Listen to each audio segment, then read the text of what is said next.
On s'inspire de manière très libre de l'actualité. On lit beaucoup de journaux, on va sur Internet, on s'intéresse énormément à la géopolitique. Et du coup, on se laisse inspirer par l'actualité, mais sans obligatoirement la copier.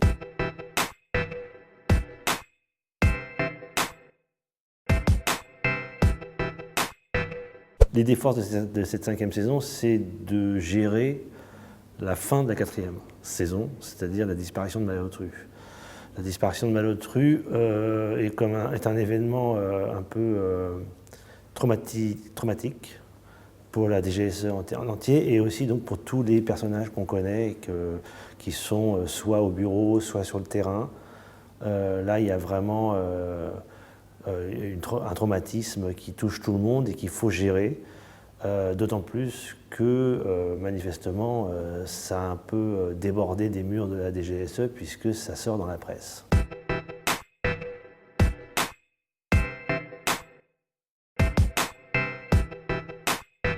On s'inspire de manière très libre de l'actualité. On lit beaucoup de journaux, on va sur Internet, on s'intéresse énormément à la géopolitique.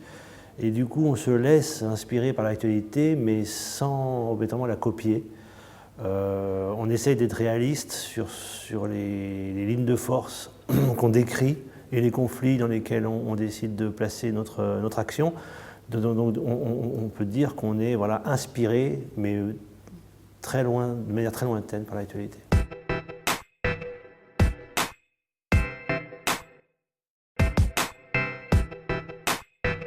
Louis Garrel joue le rôle d'un clandestin, donc, qui a la même fonction que Malotru. Donc c'est un agent qui est en immersion longue dans des pays un peu hostiles, et donc par contre il a la particularité d'être un clandestin itinérant.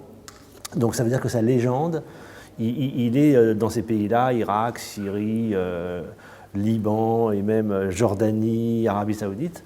Sa légende, c'est d'être un trafiquant de matériel informatique de pointe. Et grâce à cette légende, ça lui permet de passer de pays en pays et donc de glaner certaines informations et surtout de repérer, parce que c'est le boulot des clandestins, de repérer les cibles intéressantes à recruter par la DGSE. Et son nom de code, c'est 1000 Sabords.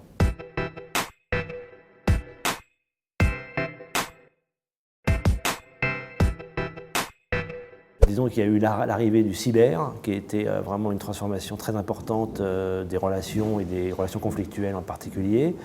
Et puis, il y a effectivement l'arrivée de Daesh, et d'une certaine manière, un peu pas sa disparition, parce qu'ils ne sont pas complètement disparus, mais disons qu'il y a eu l'arrivée puis l'éloignement de Daesh, puisqu'on a commencé, Daesh n'était pas tout à fait vraiment...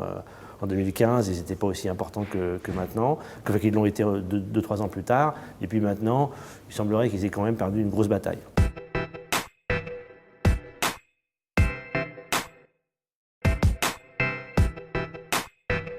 Il apporte un regard neuf. Ce qui est sûr, c'est qu'en fait, c'est comme si il avait éteint toutes les lumières dans l'appartement qui est le bureau de légende, puis il en avait rallumé des nouvelles, éclairant d'une autre couleur les personnages et les situations. Et donc c'est le regard d'un grand poète du cinéma quand même, parce que c'est quelqu'un qui a un univers très fort, un style très fort. Et donc c'est ce style et cet univers au service du bureau de légende.